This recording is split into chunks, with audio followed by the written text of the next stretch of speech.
এই রাফসান প্লিজ ওঠো না, আমি আর পারছি না। আমার ঘুম পাচ্ছে, বিরক্ত করো না। আরে 10 মিনিটের জন্য জেগে থাকলে কি এমন মহাভারত অশুদ্ধ হবে? আরে বাবা, 10 মিনিটে তোমার কাজ হবে? তুমি তো একবার শুরু করলে ঘন্টা খানিকের আগে ছাড়োই না। আরে আমার হাত পা অবশ হয়ে আসছে, প্লিজ ওঠো। আমি পারবো না, আমি একটু আগে খাবার খেয়ে এসেছি, আর তারপর তুমি যে অবস্থা করলে আমার, প্রথমে করতে দাও না, আর যখন ধরো তখন আর ছাড়তে চাও না। আরে বাবা জাস্ট 10 মিনিট লাগবে প্লিজ, আমার হাত পা কাঁপছে, আমি একা কিভাবে করব?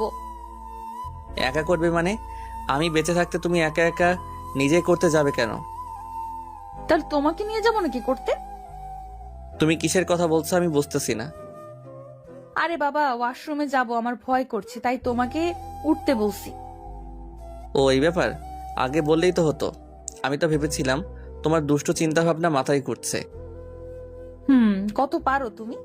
একবার টাওয়ার ডাউন হলে আর টাওয়ারের সিগন্যাল পায় না। এত বড় অপমান আজকে ফার্স্ট টাইম, তাই একটু নার্ভাস হয়ে গিয়েছিলাম।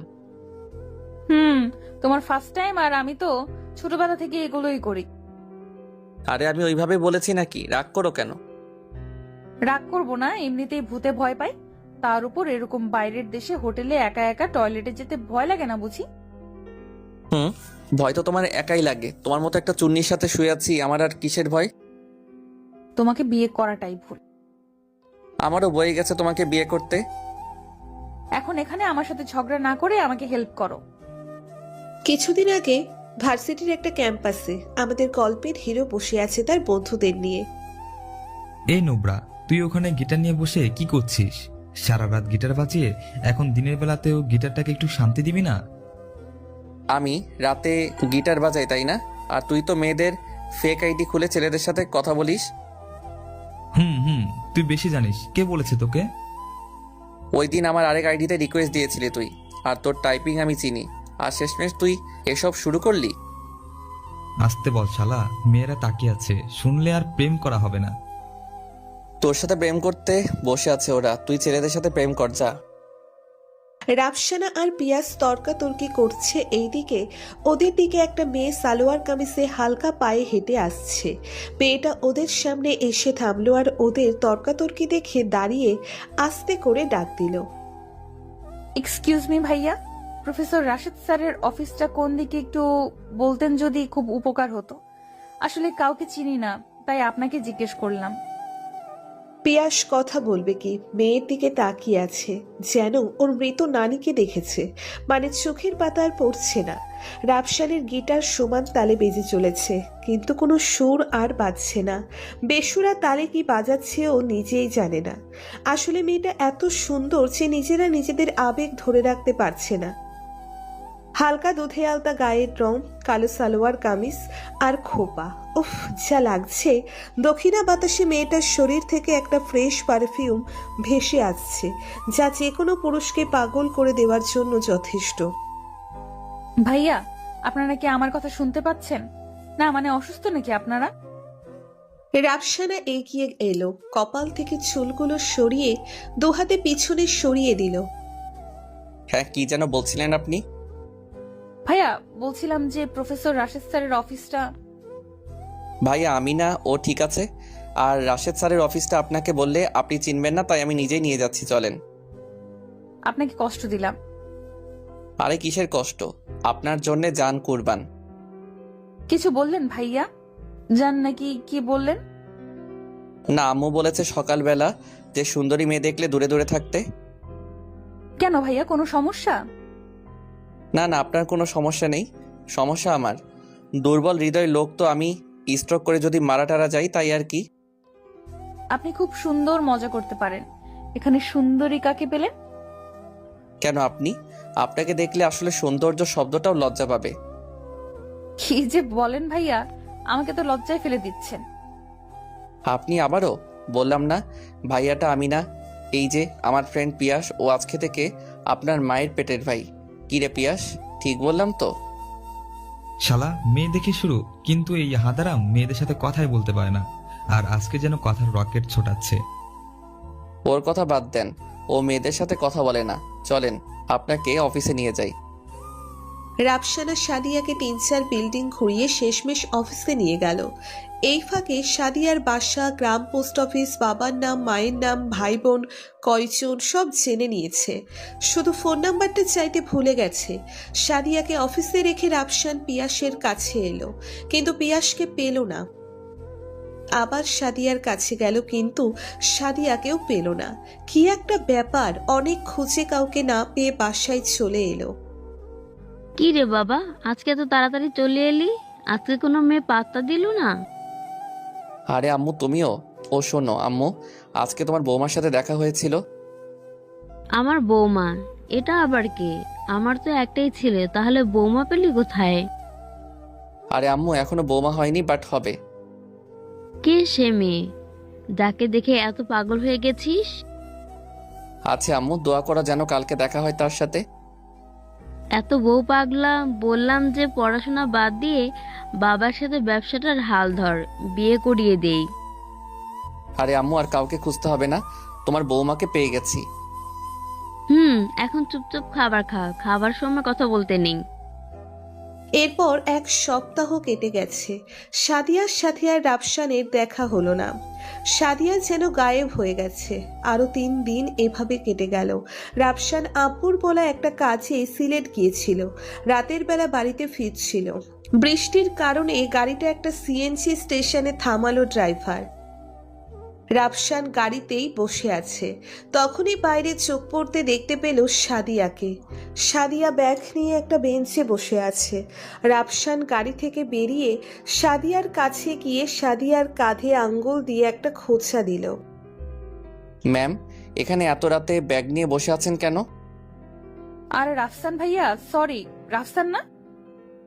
এখানে কি করছো? কোথাও যাচ্ছ? আরে বলো না আর। আমি ভার্সিটি যাওয়ার জন্য রওনা হচ্ছিলাম। আমার ব্যাগটা চুরি হয়ে গেছে। এখন টাকাও নেই, প্লাস ফোনটাও নিয়ে গেছে। ইস, কতক্ষণ যাবত এখানে বসে আছো? সন্ধ্যা থেকেই। কাউকেই চিনি না, এখানে সাহায্য চাইবো সেটাও পারছি না। তোমার ফোনটা একটু দেওয়া যাবে? বাসায় ফোন দিয়ে কিছু টাকা আনাতাম। বাড়িতে ফোন দিলে ওনারা টেনশন করবেন, এর থেকে ভালো আমার সাথে চলো। কিন্তু তোমার কোনো প্রবলেম হবে না তো? আরে কি বলো, এটা কোনো ব্যাপার?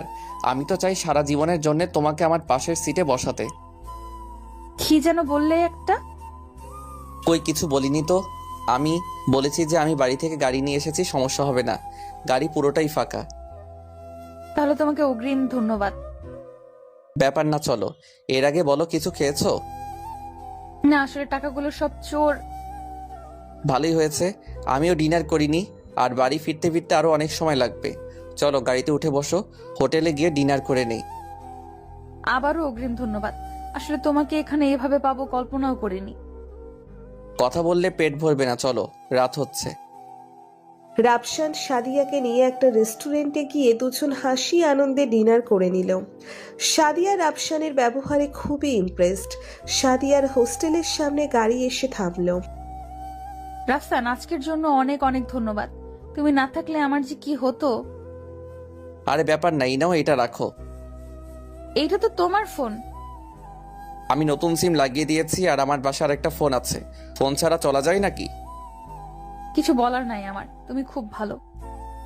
আরে কান্না করবে নাকি? কালকে সকালে ভার্সিটিতে দেখা হবে। এখন আসি, আম্মু টেনশন করছে হয়তো। আচ্ছা, সাবধানে যেও। ফোনে আমার নাম্বার সেভ করা আছে, প্রয়োজনে কল দিও। আচ্ছা, তুমি সাবধানে যেও, আর পৌঁছে আমাকে কল দিও। রাফসান নাচতে নাচতে বাড়িতে চলে এলো। কিরে, তুই এত খুশি কেন আজকে? আজকে তোমার বৌমার সাথে দেখা হয়েছিল, কি একটা অবস্থা। ভাগ্যিস আমি ছিলাম। কেন, কি হয়েছে? রাফসান আম্মুকে সবটা খুলে বলল, আর আম্মু শুনতে লাগলো। ইস, মেয়েটা একা একা কি একটা অবস্থা, আমাদের বাড়িতে নিয়ে আসলি তো পারতি। আরে আমি আনতে চাইনি, মনে হয় ও খুবই চাপা স্বভাবের। অনেক বলে কই এই পর্যন্ত এনেছি, না হলে ওখানে বসে থাকতো। আচ্ছা, একদিন সময় করে নিয়ে আসিস। এখন যা, ঘুমা, অনেক ক্লান্ত হয়ে গেছিস। চেহারাটা কি হয়ে গেছে? রাফসান সকালবেলা ঘুম থেকে উঠে সেজে গুজে ভার্সিটিতে হাজির। অনেকক্ষণ অপেক্ষা করার পর সাদিয়ার দেখা মিলল। সাদিয়া সোজা রাফসানের দিকেই এগিয়ে গেল। সাদিয়া সোজা রাফসানের দিকেই এগিয়ে এলো। নীল সালোয়ার কামিজে দারুণ লাগছে সাদিয়াকে। হিরো, আজকে তো খুব হ্যান্ডসাম লাগছে। সবসময় এভাবে পরিপাটি হয়ে থাকলেই পারো। কেউ তো নেই যে এইভাবে তোমার মতো হ্যান্ডসাম বলবে। কেন, গার্লফ্রেন্ড নেই তোমার? না, আমি পিওর সিঙ্গেল। পুরো ক্যাম্পাসে আমার মতো আমি এক পিসি আছি। থাক, আর কান্না করতে হবে না। ক্লাস শুরু হতে আরো দেরি আছে। চলো কফি খেয়ে আসি। যাবো, বাট বিল আমি দিব। না, একদম না। অনেক করেছো কালকে, আর সামান্য একটা কফি খাওয়াতে না পারলে কেমন দেখা যায় বলো? তবে আজকেই লাস্ট, এরপর থেকে সারা জীবন আমিই দিব। আচ্ছা, বাট সারা জীবন মানে? কথার কথা। আচ্ছা সাদিয়া, তোমাকে আজকে কিন্তু খুবই দারুণ লাগছে। তোমার বয়ফ্রেন্ড খুব লাকি, এমন একটা গার্লফ্রেন্ড পেয়েছে। থ্যাঙ্কস, বাট সরি, আমিও তোমার মতো পিওর সিঙ্গেল। এটা শোনার জন্যই তো কথাটা এভাবে বললাম। কিছু বললে রাফসান? না, বললাম যে কফিটা তোমার মতোই দারুণ। এইভাবে বলো না, প্রেমে পড়ে যাব। পড়তে পারো, তোমার মতো যদি কেউ হয় তাহলে খারাপ হবে না। সাদিয়া রাফসানের দিকে তাকিয়ে আছে আর রাফসান সাদিয়ার দিকে। দুইজন চুপচাপ। রাফসান সাদিয়ার চোখের দিকে তাকিয়ে আছে আর সাদিয়া রাফসানের চোখের যেন মায়ায় পড়ে যাচ্ছে। আচ্ছা রাফসান, আজকের মতো উঠি, ক্লাসে যাই, চলো। রাফসান সাদিয়াকেও ডিপার্টমেন্টে ছেড়ে দিয়ে আসলো আর রাফসানের ডিপার্টমেন্টে ক্লাস করতে লাগলো। ক্লাস শেষে রাফসানের সাথে সাদিয়ার দেখা হলো না। সাদিয়া মেসেজ দিয়ে বলল যে ওর একটা দরকার আছে, সেজন্য চলে যাচ্ছে। এভাবে 1 মাস কেটে গেল। রাফসান সাদিয়ার কাছে যেতে চাইলেও সাদিয়া কৌশলে রাফসানকে অ্যাভয়েড করে, যেন সাদিয়া চায় না রাফসান ওর সাথে মিশুক। আজকে সাদিয়া হোস্টেলে ঢুকতে যাবে, তখনই গেটে রাফসানকে দাঁড়িয়ে থাকতে দেখলো। আরে হিরো যে এইখানে, এ সময় কোনো দরকার ছিল? তোমার সাথে কথা আছে, আধা ঘন্টা সময় হবে। আচ্ছা বলো, কি বলবে? এখানে না, অন্য কোথায়। সাদিয়া রাফসানের চোখে চোখ মেলাতে পারছে না, কেমন যেন একটা ব্যবহার করছে। রাফসান যেন খুব রেগে আছে, একটা পার্কের নির্জন একটা জায়গায়। তোমার আমাকে নিয়ে সমস্যা কি সেটা বলো। এগুলো কি বলছো রাফসান? আমি কখন বললাম সমস্যা? সাদিয়া, কিছু লুকানোর প্রয়োজন নেই। তুমি জানো আমি তোমাকে পছন্দ করি, আর আমি এটা জানি তুমি আমাকে ইগনোর করছো। আমার প্রশ্ন হচ্ছে কেন?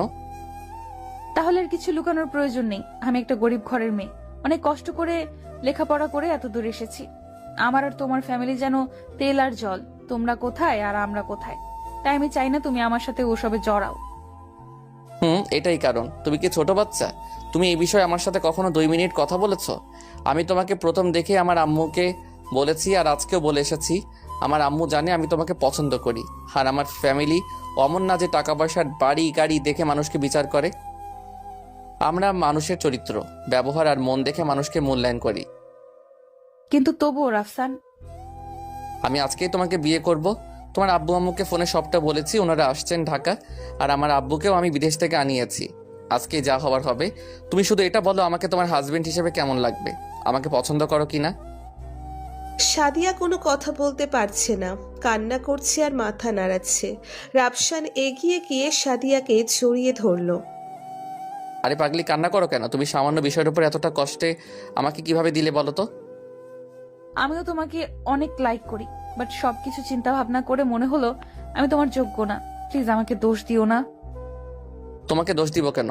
আজকে তাহলে বিয়েটা হচ্ছে ম্যাম। আমার আব্বু আম্মু আমাকে বকবে প্রচুর। আমি আছি না, দেখি তোমাকে কে কি বলে। ওই দিনই সন্ধ্যাবেলা ওদের বিয়েটা সবার ইচ্ছেতে সম্পূর্ণ হলো। বর্তমানে ওয়াশরুম থেকে বের হতেই সাদিয়াকে জড়িয়ে ধরল সাব্বির। কি এনার্জি চলে এসেছে শরীরে। আজকে তোমাকে দেখাবো আমার শরীরে কত এনার্জি।